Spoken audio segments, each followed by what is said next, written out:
don't want to pressure people to speak if they don't want to speak.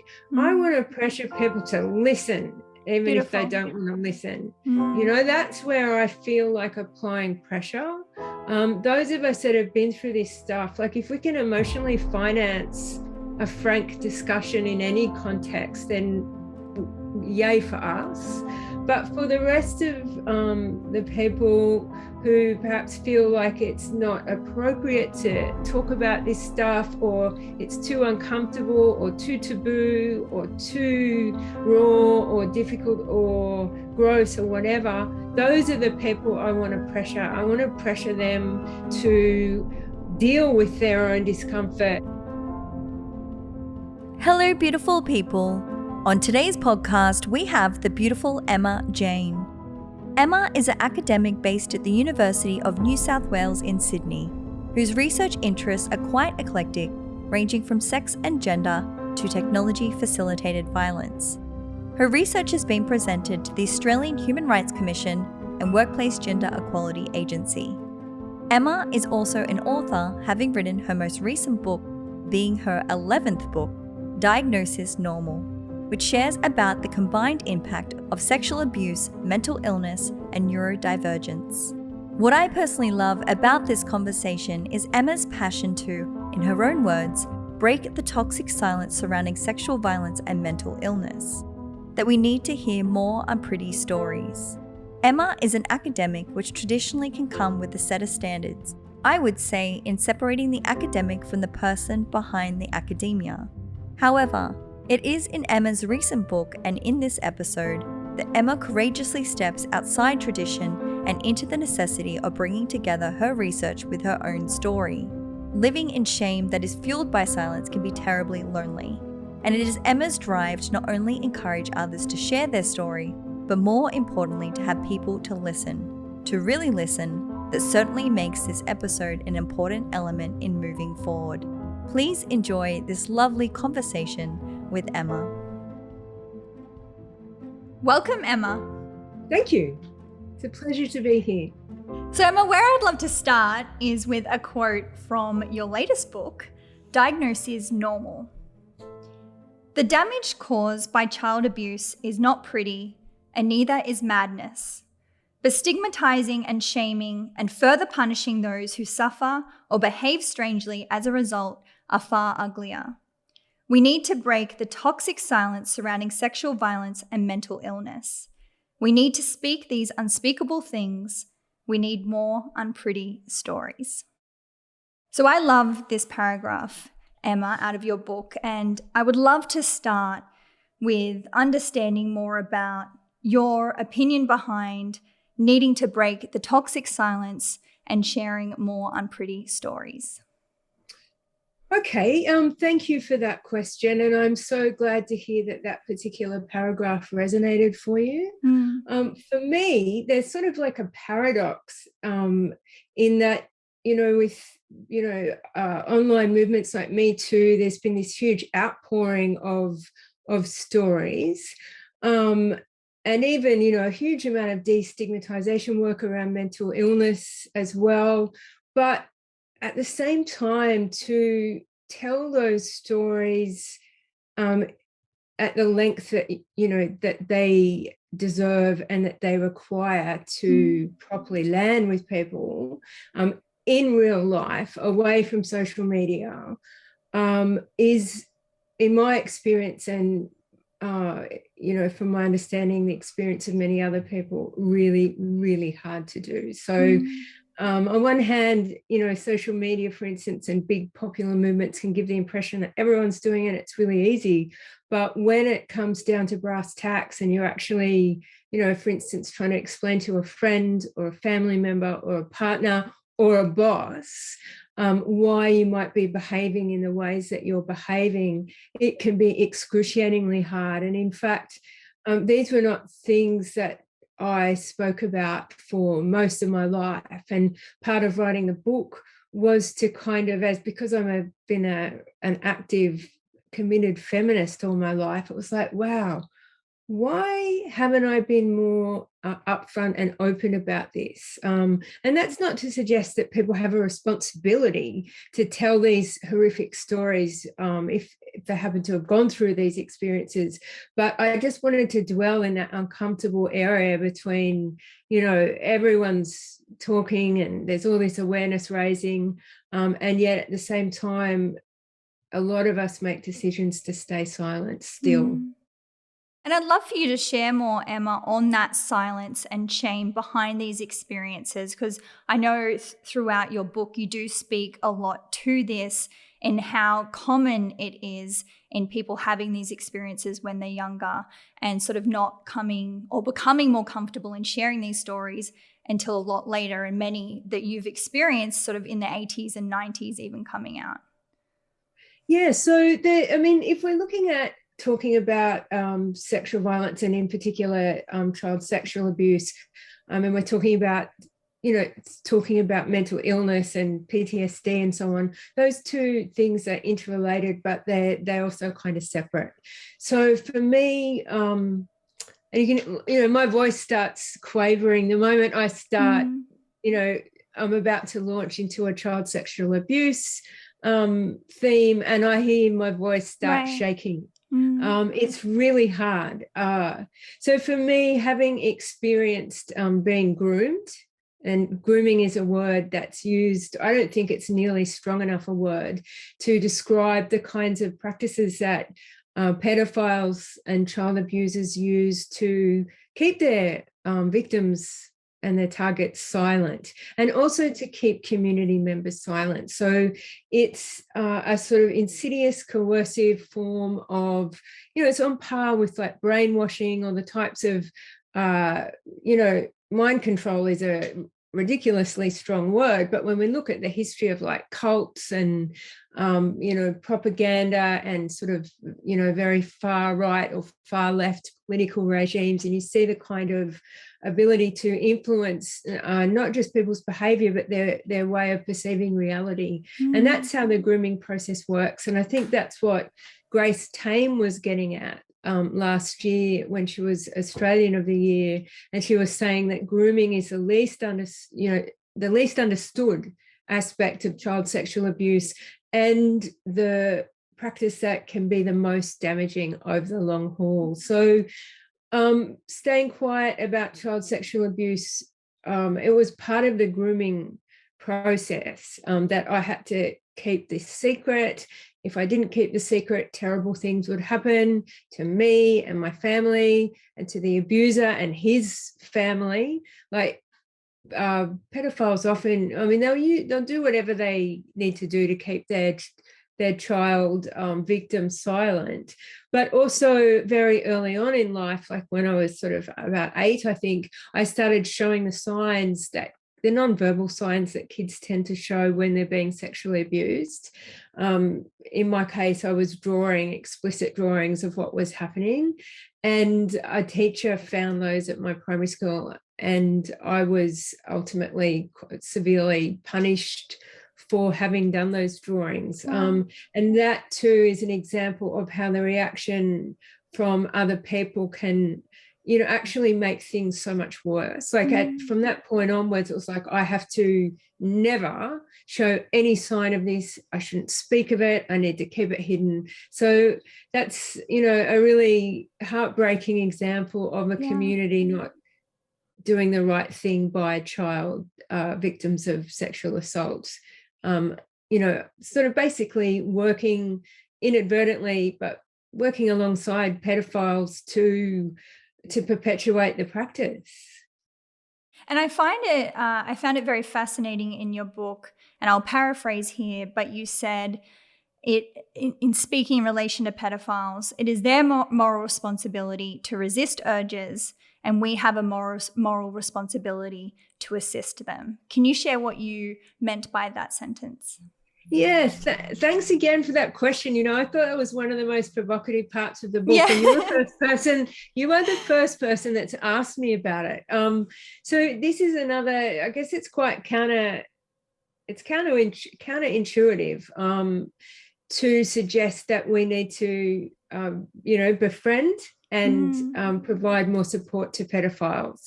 And what I mean by that is something very specific. It is possible. So all the research suggests that pedophilic urges are something that people are unlucky enough, and their victims are unlucky enough for them to have been born with, and they're very hard to change or resist. But what is possible is not acting out on them. Right. And so what I'm sort of getting at here is that it is possible, and there are communities online of non-offending pedophiles who are grouping together to help each other not act out on these terrible urges. And as distasteful as it, like, I didn't like writing that part of the book, but as a scholar and as someone that prides themselves on being very rational, my thinking is that like lynch mobs and vilification and witch hunts are not, especially when there's one individual case that gets a lot of publicity, that's actually not going to help reduce the appalling levels of child sexual abuse overall. And one way into, and this is just one of what I would hope would be many ways of intervening in this problem, would be to provide more support to those people who feel like they might have pedophilic urges and are concerned about them and don't want to act out and want help not acting out. And at the moment, a lot of people who are in that position, I understand, are nervous about even talking to like therapists and counselors in case they get reported. So this is certainly not work I would want to do, because it was hard enough to even write that part of the book, but I still think it's very important, and I hope that other people working in this sphere take it seriously. Yeah, I found it incredibly fascinating, also because it was only very recently that I came across this idea that, some people that are attracted to minors, it is sort of a brain chemistry kind of thing. And they were sort of speaking about, this was based in America, which is obviously different to the Australian system, but they were saying exactly what you're speaking to, that a lot of the people that have this realization that they are attracted to minors struggle with knowing what to do with it, because if they were to sort of tell even a therapist or someone, they're legally bound to go and report them. So it kind of pushes these people underground, which, as you're suggesting, kind of in that space you lack probably appropriate support to kind of lend a hand to, okay, you have these urges, but let's now sort of learn how to not act on them. Yeah, and we might look at the kind of social infrastructure around supporting alcoholics and addicts, where, that's another situation where a lot of people frame it as, this is something that I'm going to carry with me forever, and it's my responsibility to myself and to my people and to my community to attempt to not act out on those urges. But the research is very, very strong and consistent around the fact that these tend to be orientations that people are born with and can't help, but they can't help the orientation. But there is also really compelling evidence to show that they can stop themselves from acting out. Yeah. It's a critical difference. Absolutely. And I think, obviously through your own experience and now being an informed adult that is a scholar, what are your recommendations, I assume, to maybe adults in being able to create a safer space for children to feel comfortable to come out and speak about these experiences if they do experience them? So there's a whole lot of work in this area, around safe behaviours and so on with kids. But I'm going to circle back to your first question about, why we need these unpretty stories. And part of what's needed that I don't think we're seeing enough of are stories, and, I'm going to say it, stories like mine that go into the really, horrendous details of the grooming process, A lot of people have said they've found that part of the book very difficult to read. And my response is always, wow, you should have, tried living through it. Now that's difficult. But as difficult as it is to hear these sorts of stories, I feel like unless people become more familiar with the reality, they're not going to be good at picking up the signs in kids, shifty behavior in adults, the fact that we still have this ridiculous obsession with stranger danger when we know that the vast majority of abusers of kids are, family members or friends or neighbors or, people that kids already know. So I guess the other reason, again, circling back to that first question of why I feel so strongly about speaking out, is because when I did start telling people about what had happened to me, and it was very late in life, I noticed a lot of very odd and hurtful reactions because people just don't, it's just too awful. People don't want to know. But again, yes, it's horrible, but Australia has the highest rate of sexual abuse of girls in the world. Wow. Like it's a national disgrace. And so if we're serious about lifting our game in this area, then we have to look properly at the problem. And that means listening to the difficult, or reading the difficult stories. And you have a daughter of your own, and I heard you speaking in relation to sharing with them more about trusting their gut instinct. Can you speak more about the importance in that for children? Yeah, so my daughter is they identifies as non-binary and is a they them. Except that I constantly slip up. So I actually had to think that sentence through myself. Yeah. I mean, all power to gender fluidity. I personally identify as non-binary, but I don't mind about pronouns. But the grammar, my internal grammar Nazi, but there's only one of you. So forgive me, and my daughter, please forgive me too if I make a mistake. So from the moment they were born, I tried to start, as I meant to carry on, by explaining, even to, it may sound ridiculous, but to a newborn, okay, what I'm going to do now is I'm going to be changing your nappy, and now we're going to be doing this. And so I've engaged in those kinds of practices for my daughter's entire life. And as they got older, I changed the content of what I said to hopefully be more age appropriate. But one of the things that we established from the moment they started going out into the world without me, and so this is looking at like 3 or 4, 5 years old, going to childcare, going to primary school, I suggested that and I used to express it as saying, look, if you get a funny feeling in your tummy about something or someone or a situation, I want you to go and talk to a teacher or a friendly looking woman. And I have always suggested that she go up to friendly looking women if she's ever getting that feeling and I'm not there. And then when she had got their own mobile, it was like, call me if you get that feeling. So I wanted to, because for me, my sense of reality and my ability to trust my gut instincts were, grooming is like a really extreme form of gaslighting, because terrible things are happening and the person doing them is saying, in my case, this is normal, but it's also our little secret, and it's also it's all your own fault, and it's for your own good, and all this kind of stuff.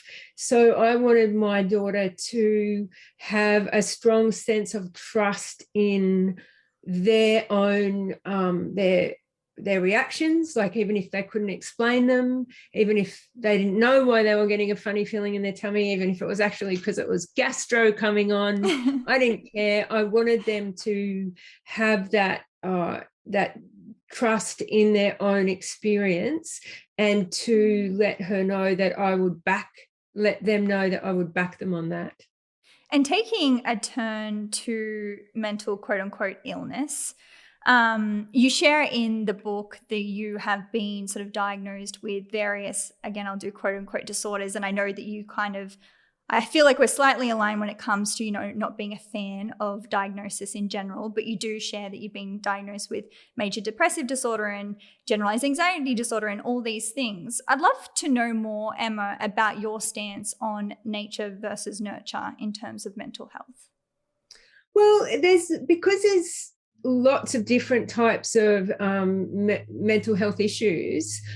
Some of them seem to be strongly linked to things that have happened to you. For instance, I have complex PTSD that seems to be directly linked to child sexual abuse. I also have autism, and that, as far as the researchers can tell, seems to be very strongly genetic. So the position that I have on nature nurture is that it's complicated. Yeah. There's a tendency to blame mothers, in psychoanalysis. If we look back through the history, back to Freud and so on, it's always the mother's fault. So, when it comes to nurture arguments, absolutely there's a complex interplay between genetics and biology and social environment, but it is complex, and it's just not humanly possible to be able to say with any certainty, this percentage is due to this external event, this percentage is due to your shitty parenting, and this percentage is due to the genes that you happen to have been born with. My overall position on diagnoses is that, again, as someone that has read a lot of the French theorist Michel Foucault, who has written a really interesting history of what he calls madness, you can see that what a society determines is, constitutes craziness or madness or mental illness at any point in time changes dramatically. Right. Depending on what era we're in. And so with a lot of these diagnoses, for the most part, it's not like if you break a leg and you can get an x-ray and it shows there's a big, horrible looking snap in your femur.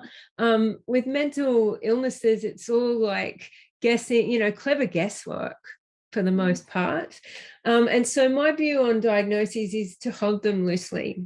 Right. And to really not, I don't use my diagnosis as a form of self-identification. So I'm not overly attached to them. And I would suggest other people consider them useful as tools or not useful as tools. So if a diagnosis is useful because it helps you get access to medication that helps you, or therapy that helps you, or in my case, the diagnosis, I had a late diagnosis of autism.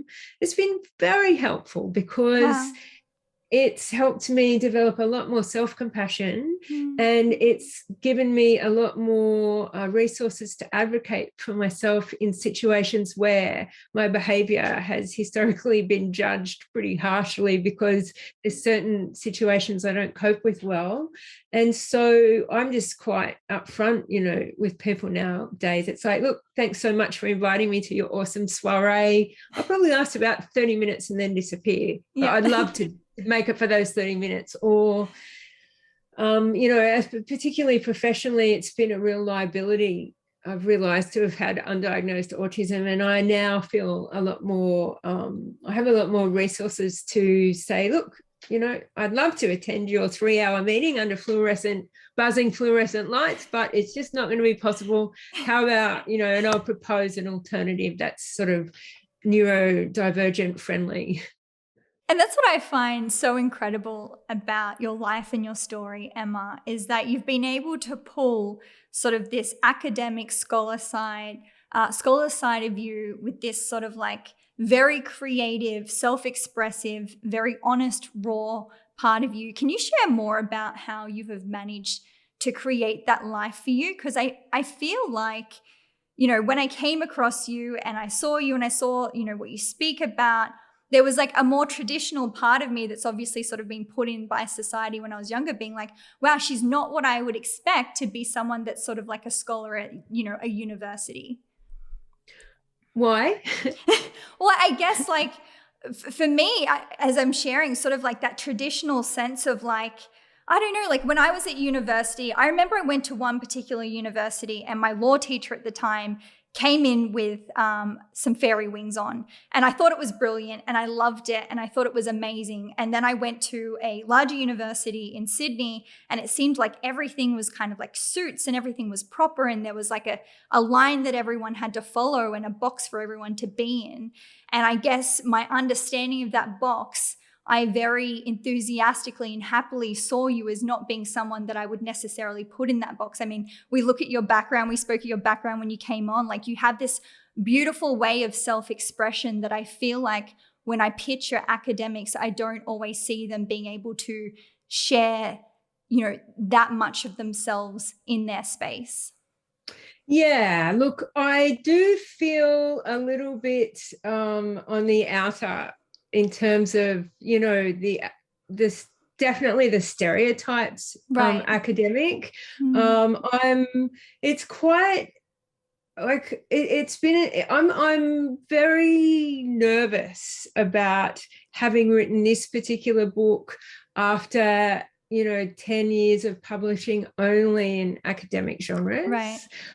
Because it's not something that many academics do. Like we're supposed to, you know, pretend we're kind of like almost like computers or robots, and, you know, absolutely. Data in, you know, objective analysis, data out.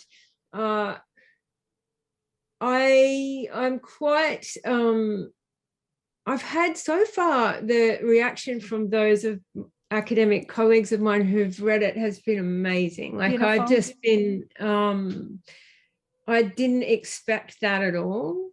So it could be that, you know, I'm engaging in the stereotyping of them as not being open to this sort of material.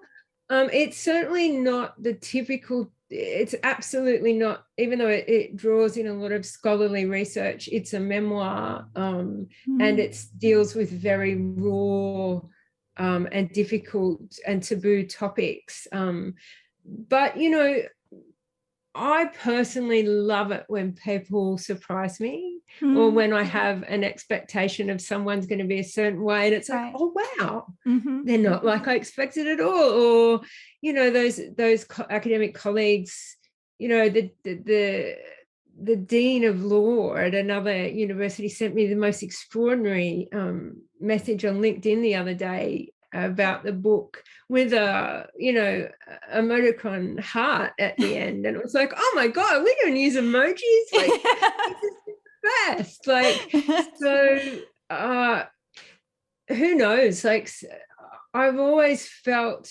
like I didn't fit in very well and don't fit in very well in academia, but, you know, maybe everyone secretly feels like that. They just perhaps don't look. I mean, I have a lot of like tattoos and piercings, and I don't wear suits very often.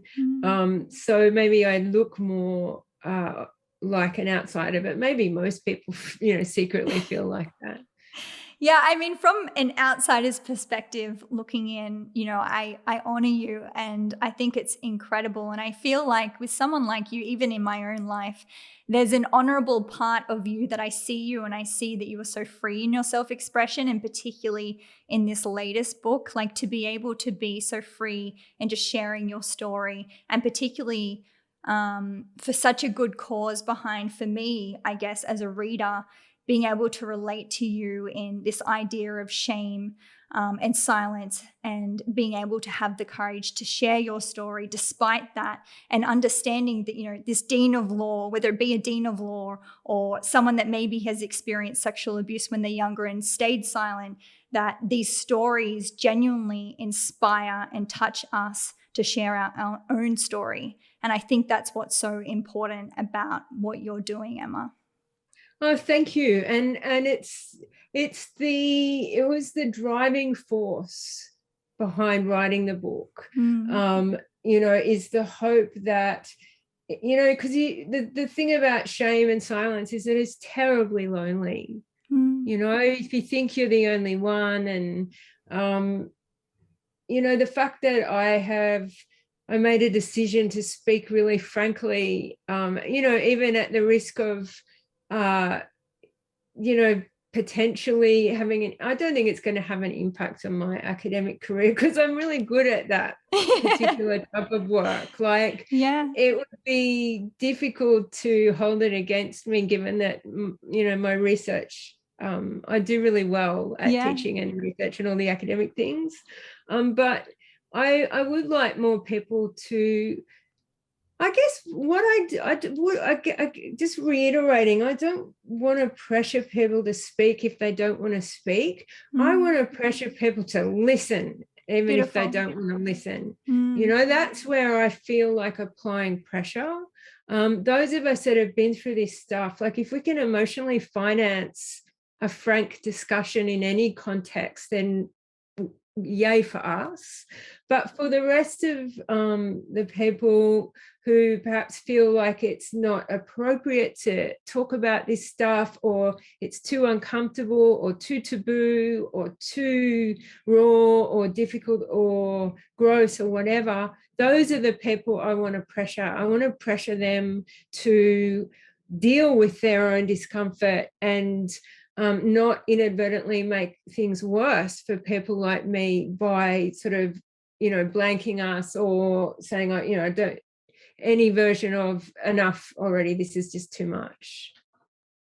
And in terms of, as we sort of went back to, you have complex PTSD, you experience anxiety and depression. Obviously, these are very different experiences in their individual states, but I would love to know what you do in your own life to mitigate or overcome those experiences when you are sort of really in it. I know that you have experienced suicidal ideation throughout your life.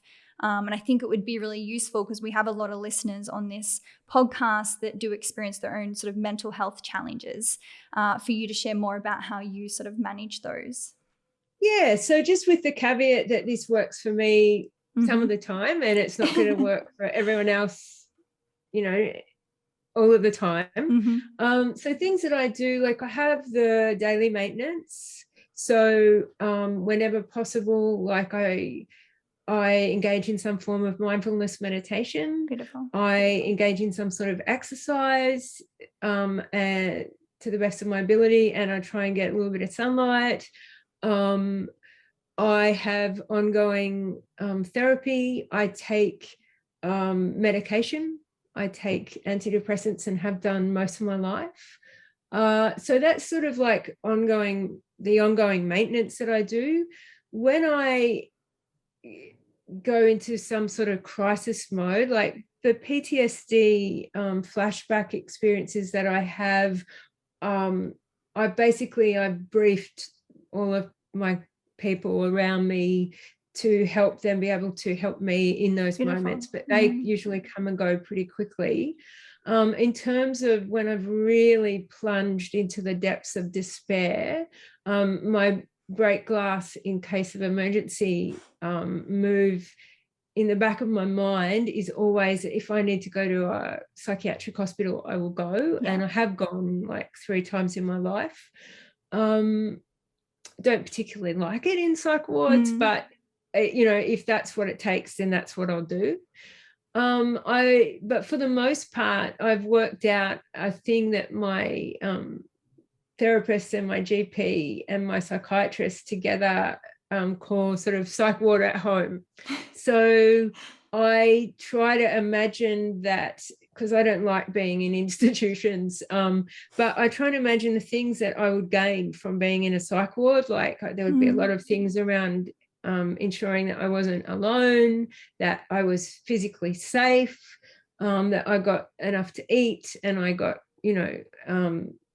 I didn't put any taxing demands on myself. I stayed away from work, stay away from, the phone, all of that kind of stuff. And so what I do is try and replicate psych hospital at home. And if that means taking a period of sick leave or whatever, usually within 1 or 2 weeks, and it's usually only like maybe once a year that I'll have a really bad period of time. And that's what I do. And for me, it works really well. But you've got to be strict, right? Because having been in a psych ward, like they're super strict, you know, like you queue for your meds, and if your toe goes over there, you know, the crime scene tape, you know, where the nurses are, it's like, get back. And they're very strict about not letting you have your phone or whatever. So you've got to be really strict. With psych ward at home, you've got to really set some sort of loving but very firm boundaries around things like not just sneaking back onto the smartphone or sneaking back into your email, or like it's like the computer gets shut down, I stay away from it. You know, you have to show it. You need to have a certain personality type to be able to do it, I think, and good support. Yeah, absolutely makes sense. And before we wrap up here, Emma, I'd love to know, for anyone that's listening that can really relate to this sense of shame and silence that feeds this shame, what would you say to them in essentially, I mean, you know, you highlight this idea that you don't want to force anyone to come out and speak about anything that they're uncomfortable with. But if they kind of have this inner knowing that they feel like the right thing is to share, what would you recommend they do, or like how would you recommend they go about it?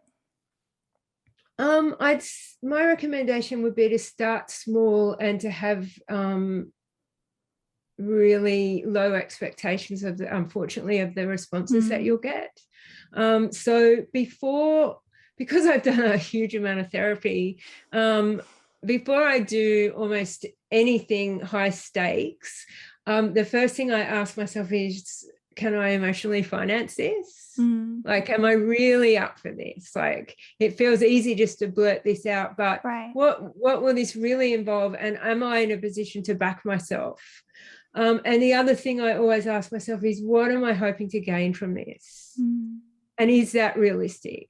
So if I'm going to tell a family member who has a history of not wanting to hear about what happened to me as a kid, and I'm thinking of blurting something out to them, I would quietly and kindly remind myself, you know, what's likely to happen here is that yet again there'll be like denial and disavowal or blankness or whatever, and how am I going to feel about that? And, you know, am I hoping that this person is going to have had a personality change overnight and suddenly you know, suddenly validate, you know, all of those years of being victim blamed? No, that's not likely to happen either. I think I might skip that one. So I, you know, as gently and as kindly as I can, sort of try and remember those types of questions before I divulge. And I guess I've also done a lot of personal work around not looking at it as transactional.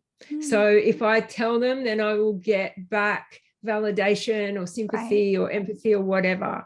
It's like, I'm going to divulge this. I don't actually know how they'll respond. They may not validate me at all. Do I still want to do it? Yeah, I want to put it out there into the void regardless. You know, I'm not expecting something back. And, you know, again, none of this is fair because, you know, people who've been in the sorts of situations I've been in have like really carried that's all on us a lot of the time to make the disclosures, to deal with the shitty responses. But from a self-protection mechanism, that's the way I'd go about it. So be very, but your original question was, you know, advice for others. And it's like, take it slowly and think it through and feel it through, I guess. And I really personally am a huge believer in expert support. You know, like I adore my therapist. I've been seeing for, you know, well over 2 decades, and she's more like a mentor or a Sherpa or something for me now. Like we have one of those relationships that there's no easy word to capture. I love her, and she's been, been my ally through so many different parts of my life over the last few decades. And so therapy might not work for everyone, but I think that people considering talking about things that they haven't talked about before, it may well be worth sort of working through that with a professional, if only also to practice saying the words, because saying the words themselves, like it took me a lot of years before I could even say the words without crying, getting very upset. Wow, there's some really, really powerful advice, Emma. Thank you so, so much. And thank you so much. I highly recommend your book, Diagnosis Normal. It's a beautiful read, a very raw read, but I think a very important read. So thank you so much for sharing your story. I truly appreciate it. Thank you. And thank you for your amazing questions. Like, this has been such a lovely and really fantastic interview experience for me. Well, beautiful. Thank you, Emma. And on a final note, I would love to ask you, Emma, what does it mean to you to be human? For me, being human is all about being fallible. So the human condition, human fallibility, if I had to sort of summarize like my life's mission in a tweet, it would be something along the lines of, constantly striving to be responsibly fallible. Like, we know we're fallible. We know we fuck up. We know we don't always get it right. But how can we still be responsible and, feel like our best selves, knowing that we're going to be stumbling and making mistakes along the way? So responsible fallibility is what I'm all about. And yeah, I think being human is all about the fallibility.